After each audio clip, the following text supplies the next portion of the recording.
Welcome to Stand Up Memories. This is the show. You guys don't even need me. You're doing fine on your own. Yes, we have a guest, by the way. I'm Peter Bales. You were Jackie Martley. And I'm going to shut up. And now You're like the two Muppets, those old guys in the balcony. Do you know what, Vic? You're the first person that made that observation today. Now listen. We have Vic Dibitetto here, one of the top stand-up comedians who's had a wonderful career, very funny, and we've had the privilege to kind of grow up together almost. We Yes. started out in comedy around the same time. We've had the hell gigs together, right? And I would like to talk about one.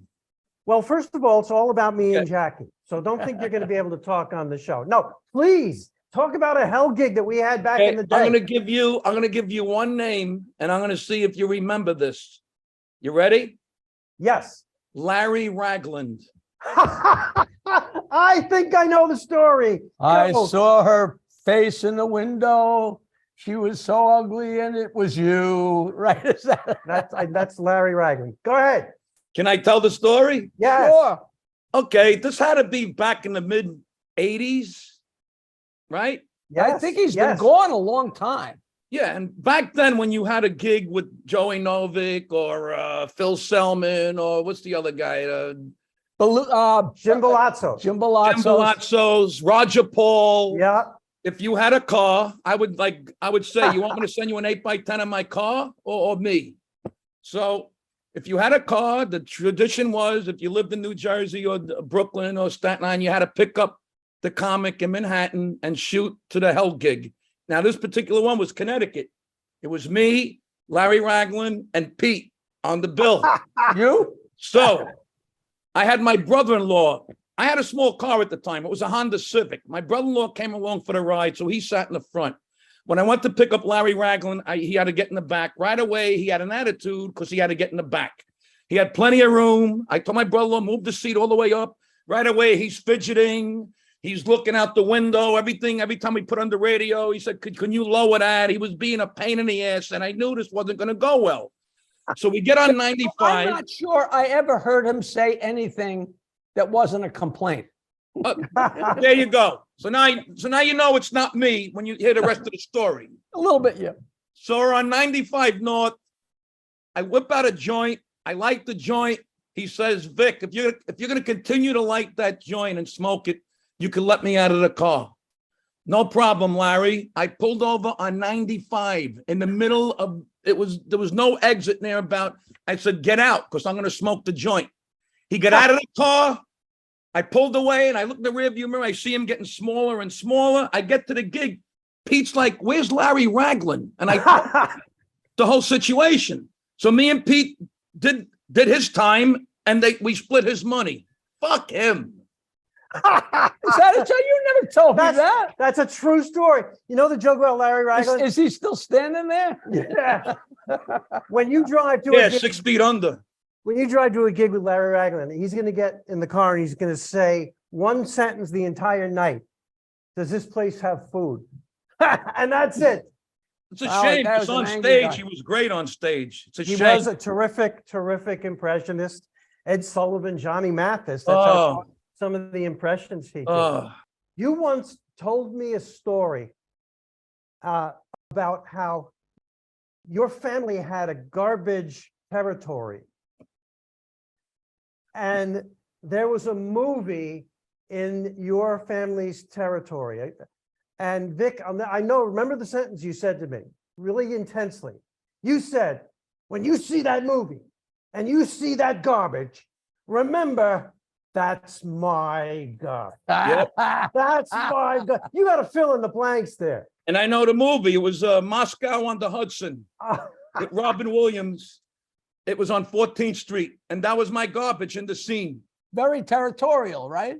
Yeah. Oh, I'm glad you used that word, because that's what it was. It was for the, private sanitation. And, how to work with, Yeah, with gotcha. these guys. Gotcha. How do you think I got into Dangerfields? I told Tony Bavacqua, if I pick up your garbage, can you give me stage time? That's how I got into Dangerfields, by picking up his garbage. Oh, I have heard them all, and that is a new one. that. I'll get your date with my sister. I'll get your kid into college. but I'll pick up your garbage is a beauty. As I'm pulling away after my set, I'm honking the horn. The audience is waving at me through the window. I mean, come on. That's so great. Because my route was Midtown Manhattan. You know that Tony is still alive. Still Yeah, he's alive. like 90-something years old. Like 91. Well, James tried to buy it, but that didn't work out. Yeah, Governors was going to buy it, but it didn't work out. Yeah. So I, with everything that went on at Dangerfields, I still remember the place favorably. Really nice times there.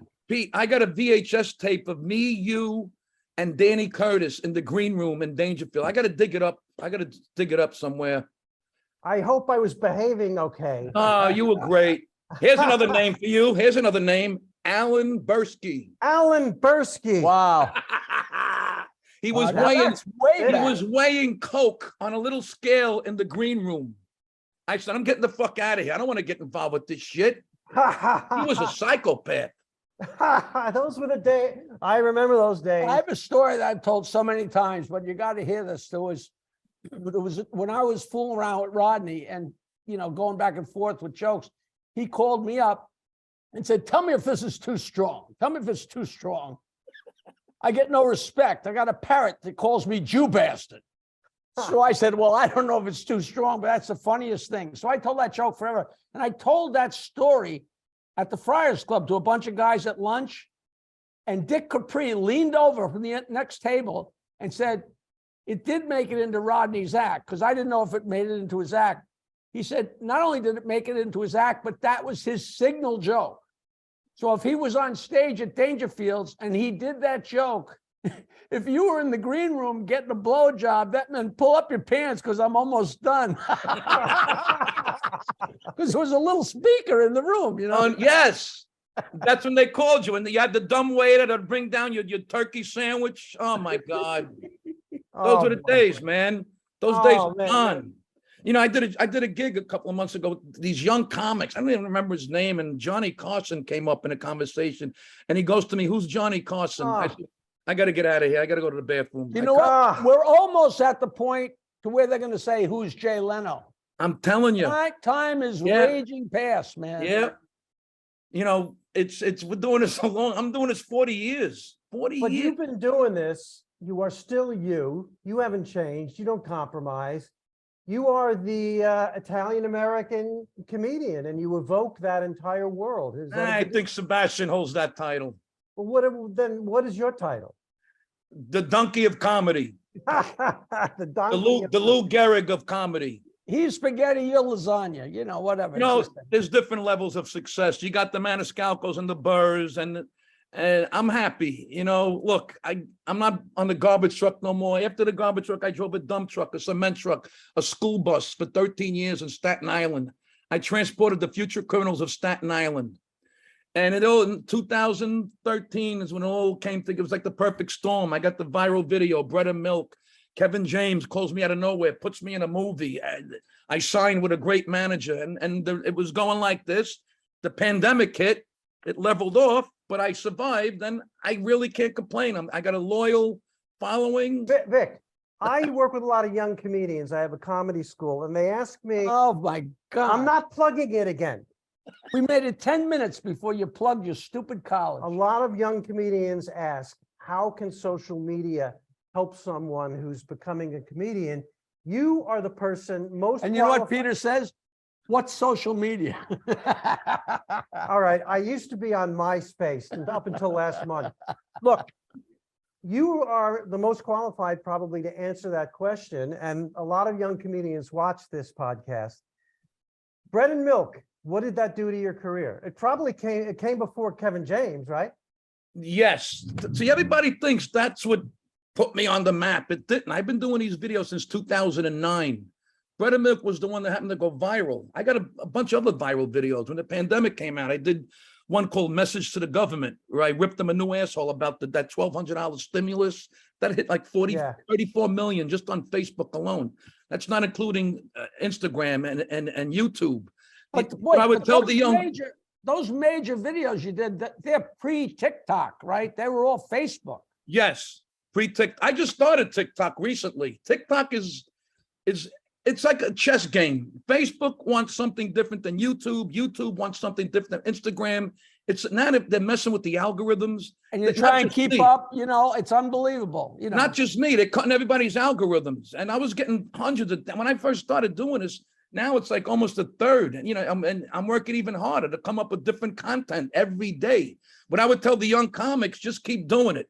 Same time, just keep doing it. Don't give up. Your fans will get used to what time you're posting, and it's got to be funny. And you it's gotta don't be have any short. idea what's going to hit. You don't know what's going to hit. It's a roll of the dice. I almost deleted Bread and Milk. I thought it was stupid. That was 26 seconds. It went viral. Tell Because it everybody was- what bread and milk was. Yeah, explain that. Explain bread and milk and then how it changed your career.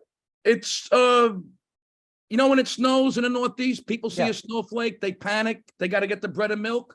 So my wife didn't want to cook that night. I went out to get something. I saw a snowflake, and it just came to my head. I whipped out the phone, and I said, I imitated all. Oh, here we go. I got to get the bread and milk. I'm walking from my house to the car. I'm in the car. Oh my God, they said snow. 26 seconds got me more recognition than at that time was 30 years of stand-up. It hit a nerve because it was during a snowstorm, and it hit a nerve. It went viral overnight. It was crazy. It hit like the same nerve as like Rodney Dangerfield's wife jokes and Henny Youngman's wife. It was so you could adhere to it, whether you were married or had a girlfriend or your mother freaking out that, it's going to snow, The beauty of this one, it comes back every winter. It's like Christmas carols. It comes back every winter. Right. It's amazing. And it bumped up your level of pay and your level of gigs. Mainstream media picked up on it too. Oh, the news. I was on all the news. The Weather Channel played it. It was crazy. It was on every news. I got to ask you, did you ever toy with making Bread and Milk into a film? Because there really is a film there. No, I never, All right, I'm going to go home and write it, and I'll text you. Go ahead. 26 seconds. Call Russell. Talk to Russell. Talk to I his give up. manager. If I had a penny for every project that went nowhere in this business, I'd be a millionaire. Yeah. When I first got off the Stern Show, people interview me and say, what are you doing? And I would say, well, now I'm doing independent movies, and I'm going to keep doing independent movies until one of the ones I did gets finished. There you go. But Vic, you are a highly respected comedian. Not by me. Well, by most people. Don't By kid yourself. audiences. I got my and- haters too. Don't kid yourself. We But- all have haters. I know, but you do take a moment to enjoy your success, right? I mean, Absolutely. oh, good. I want to hear Are you that. kidding me? Pete, when my manager sat me and my wife down, because my wife worked on the school bus, she was the matron because we had special ed kids, and you need a matron to watch the kids because I had to drive the bus. We both resigned from the pool company after 13 years. We went to bed that night and say, what the fuck did we just do? You got to sacrifice. And from there on in, it's been, I'm booking the 2025 now. I got theaters, and it's just, look, as long as the people keep coming out, I keep selling tickets, I'll keep doing. I still enjoy being on stage. Of course. See, that level, I mean, I'm looking at next month going, he's booked till 2025. And, but Vic, I always say this on the show. I've said it before. When comedians to get together, whether it's a diner or even a podcast like this, we know most nights are so much fun and the shows are so terrific, but we tend to remember when comedians are together, the nightmares, the times things went wrong, because we can at the time, they're painful. Now you can look back and laugh at them. Do you know one thing looking back, and I don't know whether it's just my memory, but I know there was so many hell gigs and so much horror, but I don't remember many times being in the car with 2, 3, 4 other comics where one of them was a total idiot or a moron that it seems like everybody made the grade, Except for Larry Raglan, were you Well, paying but- attention? He's still standing on 95. Peter, what's his name? Peter. Bales. No. He set me up for that. No, Peter no. Pete Fogel. Fogel. Is that true, that story about him on the cruise ship, or is that just? You know what? It is- I repeat it. I don't ever want to know if it's true. It has to be true. It's too good not to be true. great Tell the story. people quickly what happened. Okay, he's on it. Maybe correct me if I'm wrong. It was around that time where that Jewish guy in the wheelchair. Leon Klinghoffer. So he's on stage and he asked the waitress, "Can you get me a Leon Klinghoffer?" And she says, "What is that?" And he says, "2 shots and a splash." The next day, a helicopter comes and takes him off the ship. And This is at the time where it had happened like days before. right.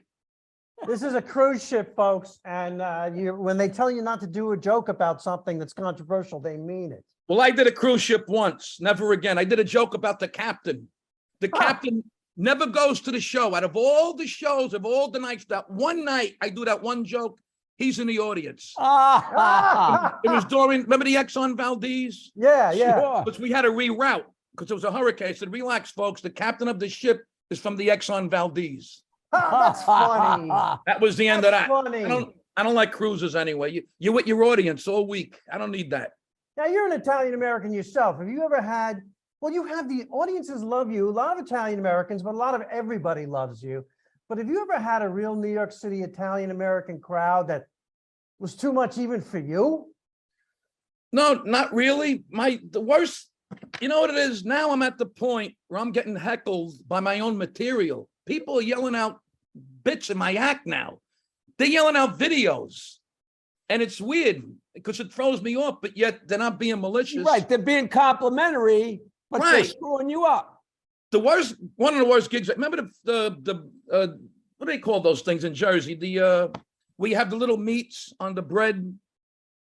Kebab, steak kebabs? What The kebab? steak, it's a thing. It's a tradition in Jersey where they serve these little meats. Bobby Gonzo was notorious for these gigs. Oh, the steak where the guys eat the steak with their hands and Right. They save the bread so they have more room in their stomach and they build a structure. Whoever oh, wins right, a mountain of the a little piece of beefsteak, garlic bread. a beefsteak. Gotcha. Anyway, it's 300 drunken firemen. I'm on stage. They're throwing the fucking meat at me and the little bread. So it was like a cartoon. I caught 2 pieces of bread and some meat. I made a sandwich and I was eating it as I did my stand-up. And they won bananas. I had them like this. Some of those things you're going in, you're looking at, this will be the worst thing ever. And I wind up selling out all my books and big hugs. Amazing. But when you first go up there, they're staring at you like you're the fire. You Yep. know, like, Here's a story. I'll give you 2 names.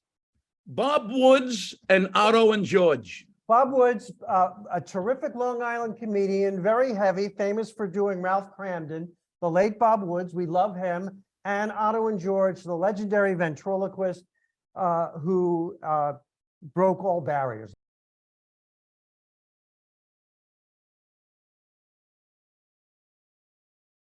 I got Otto and George. Otto's in the front. Woods is in the front. I'm in a Honda Civic. And you know Woods, his knees are hitting the windshield. That's how big he was. Otto's in the back. I'm doing the speed limit. Otto is a nervous wreck. He's doing coke since the beginning of the ride. And he's turning around and he goes, "Boy, Vic, there seems to be a lot of driving involved." And Woods, without a beat, turns to me and goes with that classic line, "Aren't you the master of observation, Wolf boy?" And he was just breaking his balls. Otto was a wreck. It was just one of many stories. My God. I'm so glad like the 80s. That was like, you know, like Jackie mentioned before, that was like right after the Lenos and the Lettermans.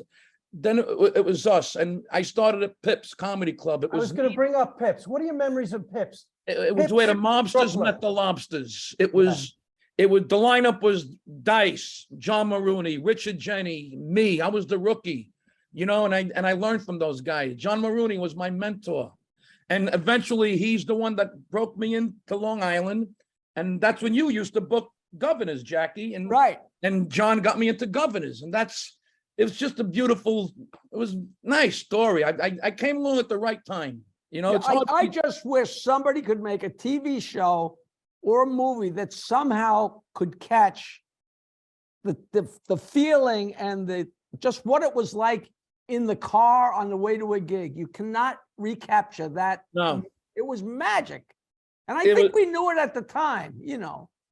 It was a I different. mean, Could you for imagine a some of these few guys? years- Wouldn't you? I would pay to see Otto and George deal with this cancer culture bullshit. You know, it was just, and George Carlin and all these guys with today's society, how fucked up it is.